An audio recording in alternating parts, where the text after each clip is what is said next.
as we reported, even as the police in Rivers is asking the governor to hand over the embattled MD of the NDDC, Dr. Joy Nunye, to the current acting NDDC MD, Keme Bradikumo Ponde, walked out on a House of Representatives panel investigating the commission yesterday. Well, right now, the panel is sitting in Abuja. Let's bring in Ambassador Alfred Etuk, who is the senior assistant to the acting NDDC MD. Mr. Etuk, thank you. Ambassador Etuk, thank you so much for joining us on Newsday this afternoon. I mean, we all saw what happened yesterday when he did refuse to testify in front of what he saw as a corrupt panel, and an arrest order was then issued for him. President Buhari has since called for extra investigations to happen into this case.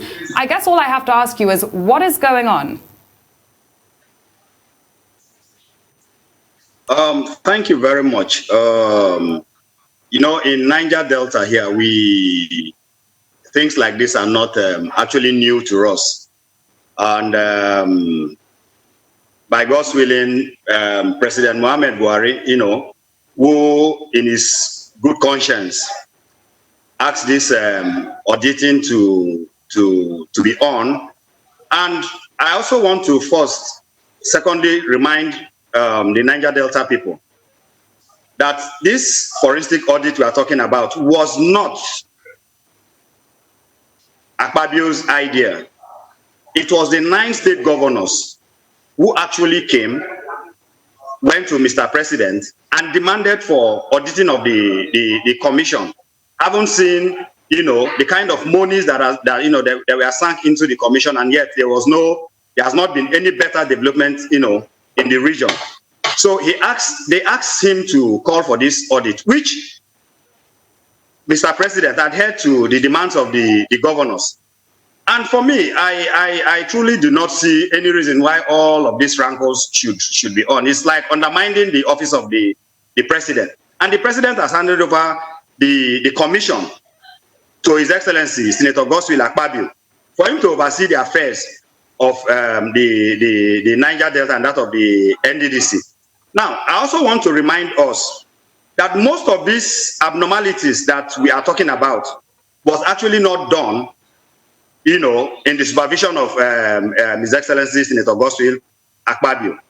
For people to start fighting, you know, against the man who is here to sanitize the system, for me, I think is really out of place. And in the course of doing all of this, I also want to remind all of us from the region who are actually perpetuating this ungodly act and fight that is actually affecting the region, is actually affecting the system, is actually affecting the Niger Delta people.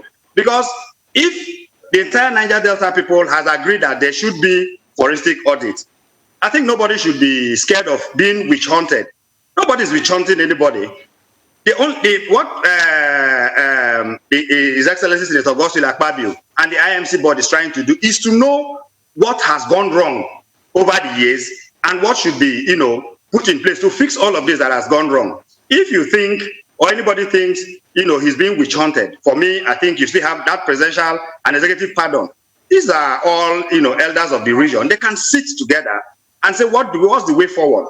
Other than fighting and counter-fighting and quarreling of ourselves, I do not see any point of we, you know, doing all of this. So please, I also want to remind us that a lot of things that are happening, the youths, which is actually my area of specialty, truly are not really informed.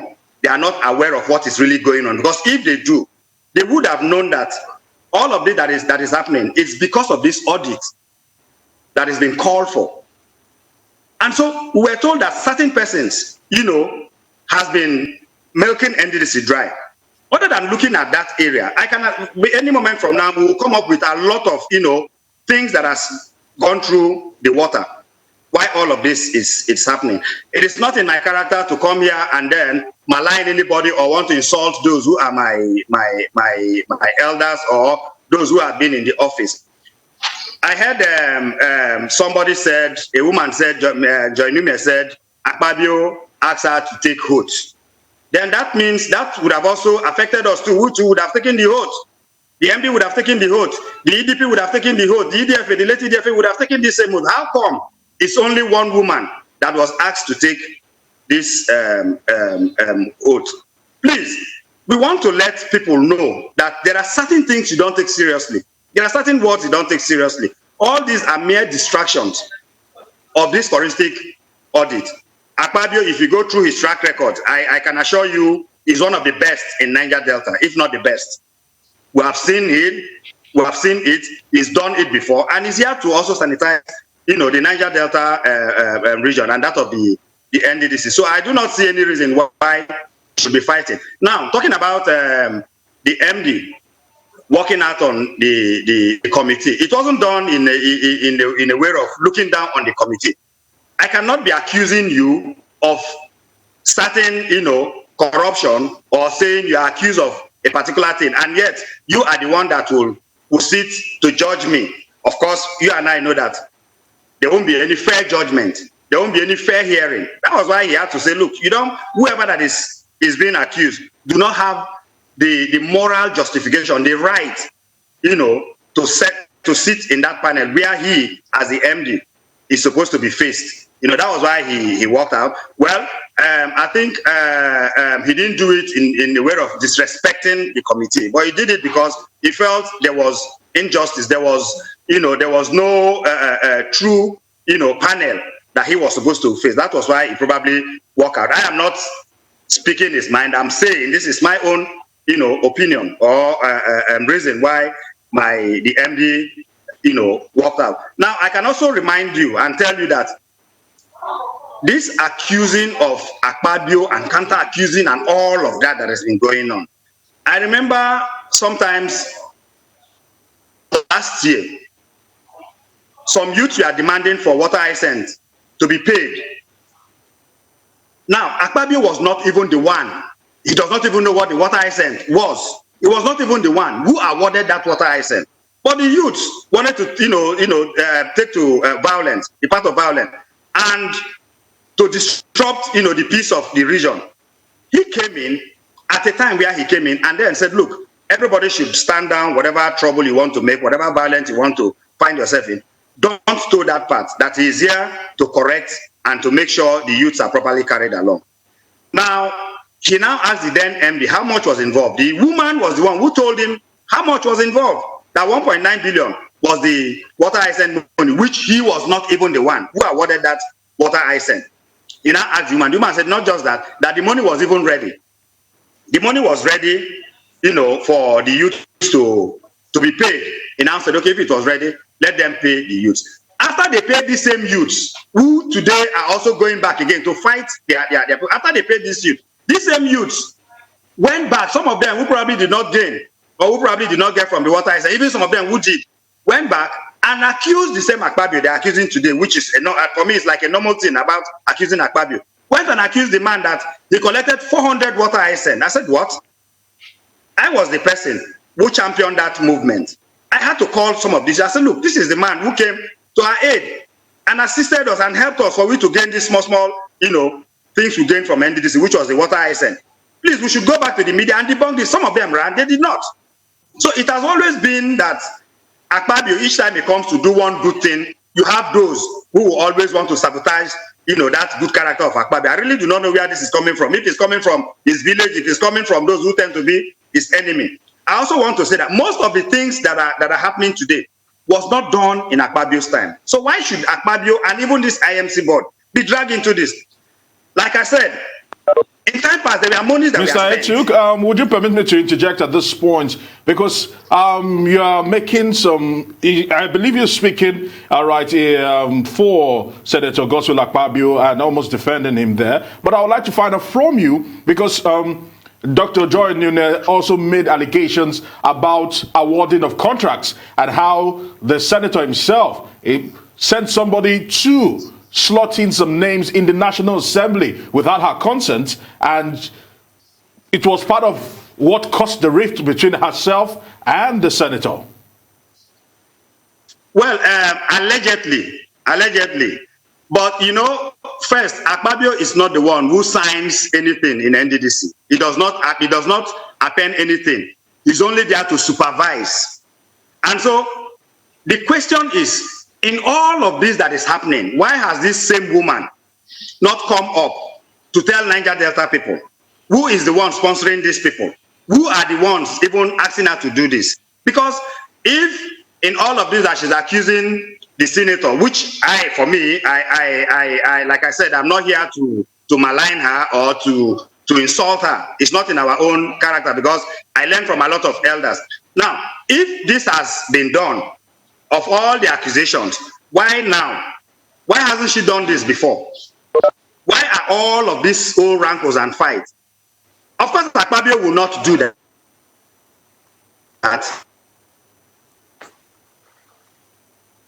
Let me come in here, though, to ask you something in that regard, because I believe that yesterday when the police stormed...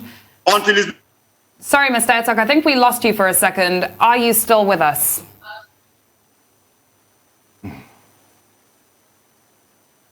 Unfortunately, I do think, Aaron, that we have lost Mr. Etuk there. Okay, great. He is back. So yes, I'd like to come in here then. I'd like to come in here then and ask you, because you're saying that why didn't she address this with the people of the Niger Delta, etc. Let's recall that yesterday morning she was supposed to testify in front of the House of Reps, and she was supposed to be heading to Abuja when her house was ambushed from 4 in the morning by police officers that she did not even know whether they were police officers or not, that came without a warrant of arrest, as we were told. How do you react to that and what went on? You know, asking me now, you're like asking, a civilian the question of a police. I'm not. You're speaking very freely on this matter. You're here defending Senator Akpabio, so I'm pretty sure you have a say on what's going on. What I'm saying is, what I'm saying is, they are accusing Akpabio. Akpabio is not a policeman. He's not the IG. He's not the police commissioner in the state.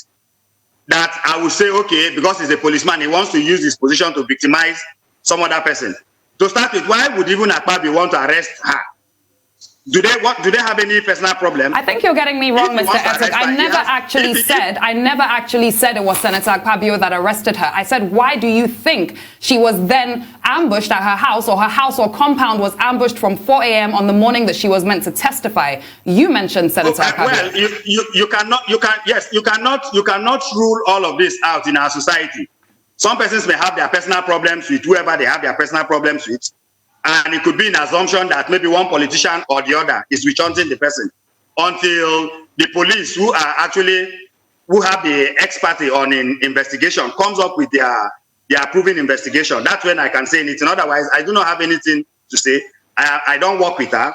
I am not an associate that will want to know why, I think the governor, actually, I don't know, they said he went there and then rescued her. So there are people who will be in position to tell us why she was being harassed by the police, so to say, because the commissioner of police also said here that he was not aware of that. So I wouldn't know where the policemen came from. There are questions I don't have answers to.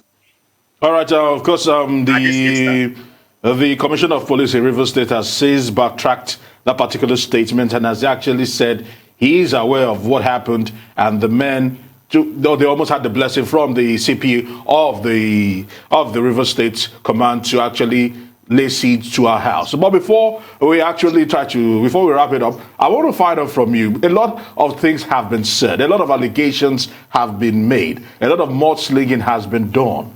At this moment in time, the president has called for an investigation into the affairs in the NDDC. Is the NDDC, in your own opinion, are they a very transparent body that would open themselves up for investigation into any kind of infractions or financial malfeasance that have gone on in time past? Briefly. Of course, yes. The men that are running the affairs of NDDC are men who are endowed with some degree of integrity. That is why you see all of this happening.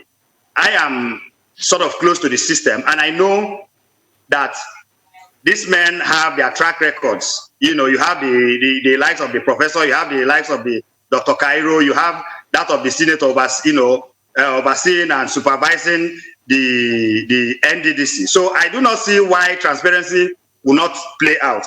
And for me, I think that for those who are actually, standing up against this audit, probably, like I said, they feel, something will go wrong should the report of the audit comes out. I really do not know who is indicted or who is not indicted. But for me, all of this that is happening, in all of this shenanigans that is happening, no one has been. Mr. Etuk, we have to round up. We have to round up the conversation in just a second, but give us an answer to this. Now that an arrest warrant has been issued for your boss, what do we expect to happen? I know that since Mr. President has said there should be an investigation, holistic investigation. Mr. Etuk, are you with us? Can you hear me?